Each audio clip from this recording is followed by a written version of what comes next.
ഇന്ത്യക്ക് റഷ്യയുടെ എണ്ണ ടാങ്കറുകളിൽ നിന്ന് എണ്ണ മേടിക്കാം.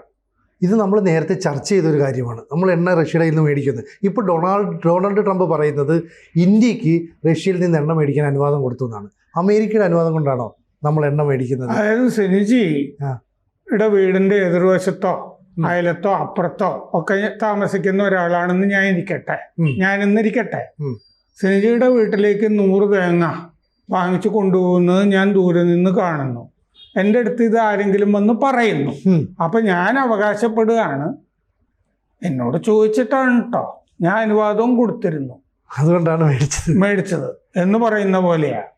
നമ്മള് ഈ കടലിൽ മറ്റു രാജ്യങ്ങളിലേക്കൊക്കെ കൊണ്ടുപോകാനുള്ളതും ഈ ഇടയ്ക്ക് വെച്ച് തടഞ്ഞതുകൊണ്ട് മടങ്ങിപ്പോവാതെ കടലിൽ കിടക്കുന്ന ഈ റഷ്യൻ ടാങ്കറുകളൊക്കെ ഉണ്ട് എണ്ണയുമായിട്ട്.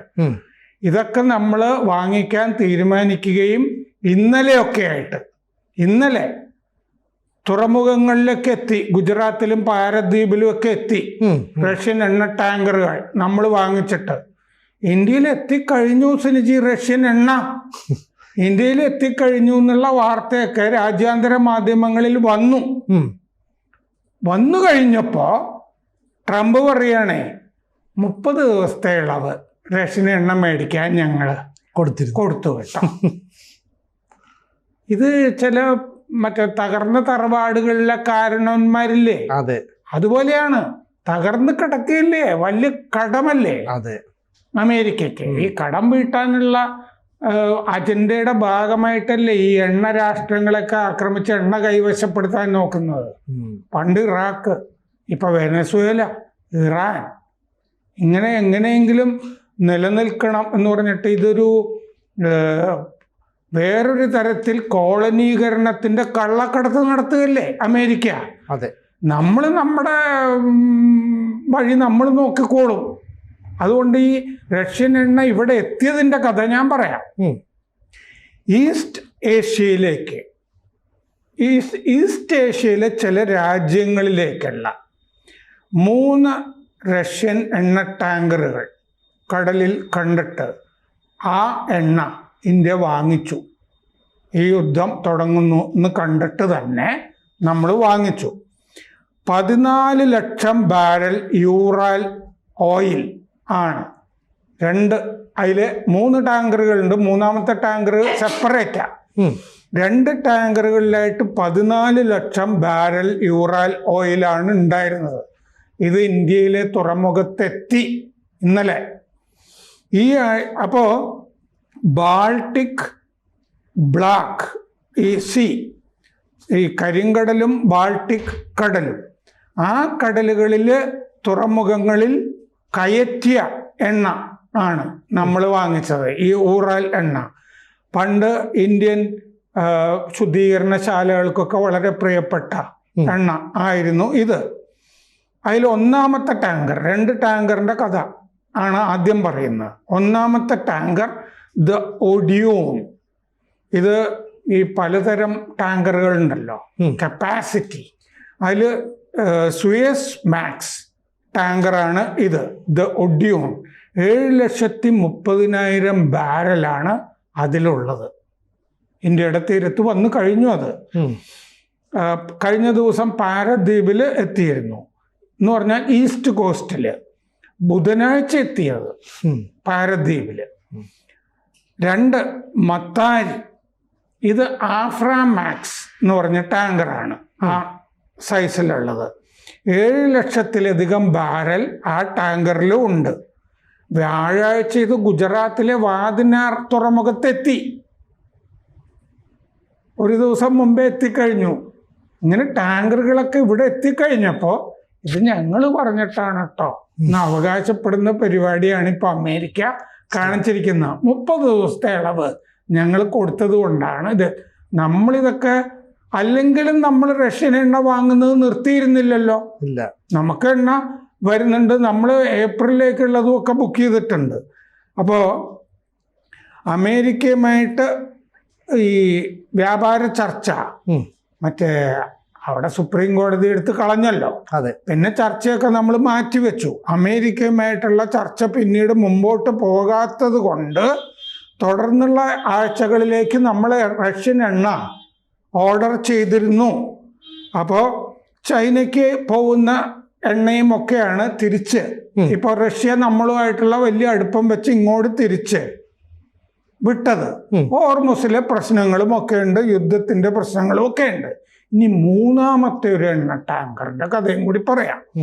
ഇന്ദ്രി എന്നാണ് അതിന്റെ പേര്. അത് സുയസ് മാക്സ് ആണ്. അറബിക്കടലിൽ ഇത് സിംഗപ്പൂരിലേക്ക് പോവുകയാണെന്ന് നമ്മൾ കണ്ടെത്തി. ഇത് നമുക്ക് തിരിച്ചു വിടാമോ എന്ന് നമ്മൾ ചോദിച്ചു റഷ്യയോട്. സിംഗപ്പൂരിലേക്ക് പോകുന്ന എണ്ണ ശരി എന്ന് പറഞ്ഞു റഷ്യ, നമുക്ക് തരാം എന്ന്. പക്ഷെ എന്നിട്ട് ഇത് വടക്കോട്ട് തിരിഞ്ഞു ഇന്ത്യയിലേക്ക്. 7,30,000 ബാരലുണ്ട്. ഈ മൂന്നാമത്തെ ടാങ്കറും ഇന്ത്യൻ തുറമുഖത്ത് ഉടനെ എത്തും. ഇതാണ് കഥ. നമ്മൾ വാങ്ങിച്ച ടാങ്കറുകൾക്ക് അനുവദിച്ചു. ഇത് ഈ അമേരിക്കയോട് ചോദിച്ചിട്ടൊന്നുമല്ല നമ്മൾ വാങ്ങിച്ചത്, നമ്മൾ നമ്മുടെ സൗകര്യത്തിന് ചെയ്യുന്നതാണിത്. 2025 അമേരിക്കയും യൂറോപ്പും ഈ 3 ടാങ്കറുകളുടെ പേര് ഞാൻ പറഞ്ഞില്ലേ, ഈ 3 ടാങ്കറുകളെയും കഴിഞ്ഞ കൊല്ലം അമേരിക്കയും യൂറോപ്പും ഉപരോധിച്ചിരുന്നു. ഉപരോധിച്ച ടാങ്കറുകളാണിത്. എന്ന് പറഞ്ഞാൽ ഗോസ്റ്റ് ഫ്ലീറ്റിൽ പെട്ടതാണിത്. മനസ്സിലായില്ലേ? ഉപരോധത്തെ ശേഷം കള്ളക്കടത്ത് നടത്തുന്ന ടാങ്കറുകളൊക്കെ ഇല്ലേ, അതിൽപ്പെട്ടതാണെന്നേ. നമ്മൾ ധീരമായിട്ട് തന്നെയാണ് ഈ കാര്യങ്ങളൊക്കെ ചെയ്യുന്നത്. ഇതിൽ ഒഡിയോൺ എന്ന് പറഞ്ഞ ടാങ്കറിന്റെ manager Azerbaijan global ship solutions, ഈ 3 ടാങ്കറുകളും അസർബൈജാൻ ബന്ധമുള്ള ടാങ്കറുകളാണ്. അസർബൈജാനെ ഇറാൻ ആക്രമിച്ചു എന്ന് നമ്മൾ ചർച്ച ചെയ്തില്ലേ? അപ്പോൾ ഒഡിയോണിന്റെ manager Azerbaijan global ship solutions, അതിൻ്റെ ഉടമ Hong Kong owner Sylvan fleet line എന്നാണ് ഉടമയുടെ പേര്. മത്താരി എന്ന് പറഞ്ഞ ടാങ്കറിന്റെ manager anchor elite shipping management, Azerbaijan തന്നെ. Owner bloom corporation.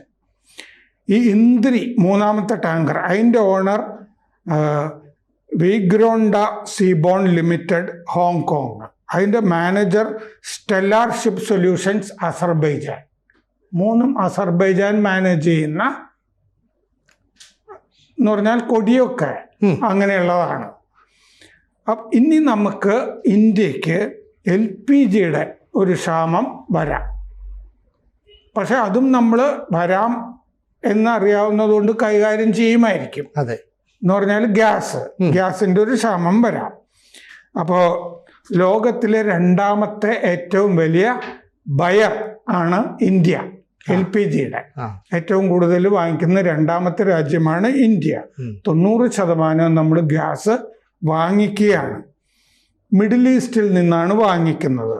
അമേരിക്കയിൽ നിന്നുള്ളത് ഏപ്രിലാണ് എത്തുക. അതൊക്കെ ചെറിയ തോതിലേ ഉള്ളൂ. റഷ്യയിൽ നിന്നും അർജന്റീനയിൽ നിന്നും നമ്മൾ ഗ്യാസ് വാങ്ങിക്കുന്നുണ്ട് ചെറിയ തോതിൽ.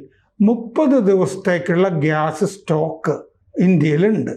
30 ദിവസം കഴിഞ്ഞുള്ളത് നമുക്ക് നോക്കേണ്ടതുള്ളൂ. LNGയുടെ ഒരു ക്ഷാമവും ഇന്ത്യക്ക് വരാം. ഖത്തറിൽ നിന്ന് ഉള്ള LNG 50% യുദ്ധം കാരണം കട്ട് ചെയ്തിട്ടുണ്ട്. അതാണ് അതിൻ്റെ കാരണം. പെട്രോനെറ്റ് LNG നമ്മുടെ കമ്പനിയില്ലേ, അതിലേക്കുള്ളത് ഖത്തർ കട്ട് ചെയ്തിട്ടുണ്ട്. 8 ആഴ്ചത്തേക്കുള്ളത് നമ്മുടെ കയ്യിൽ സ്റ്റോക്ക് ഉണ്ട്. ഇതാണ് ചിത്രം. അപ്പോഴാണ് അമേരിക്ക അവകാശപ്പെടുന്നത് ഞങ്ങൾ പറഞ്ഞിട്ടാണ് ഇന്ത്യ എണ്ണ റഷ്യയിൽ നിന്ന് മേടിക്കുന്നത്, ഞമ്മന്റെ ആണെന്ന് പറഞ്ഞില്ലേ? 8 കാലി മമ്മൂഞ്ഞ് അല്ലേ? ആർക്കോ ഗർഭം ഉണ്ടായപ്പോ എന്റേതാണ് കേട്ടോ എന്ന് 8 കാലി മമ്മൂഞ്ഞ് പറഞ്ഞില്ലേ? ഈ 8 കാലി മമ്മൂഞ്ഞ് കളിയാണ് ട്രംപ് കളിക്കുന്നത്. കൂടുതൽ വാർത്തകളും വിശേഷങ്ങളും നിങ്ങളിലേക്ക് എത്താൻ ABC മലയാളം സബ്സ്ക്രൈബ് ചെയ്യുക, ബെൽബട്ടനും അമർത്തുക.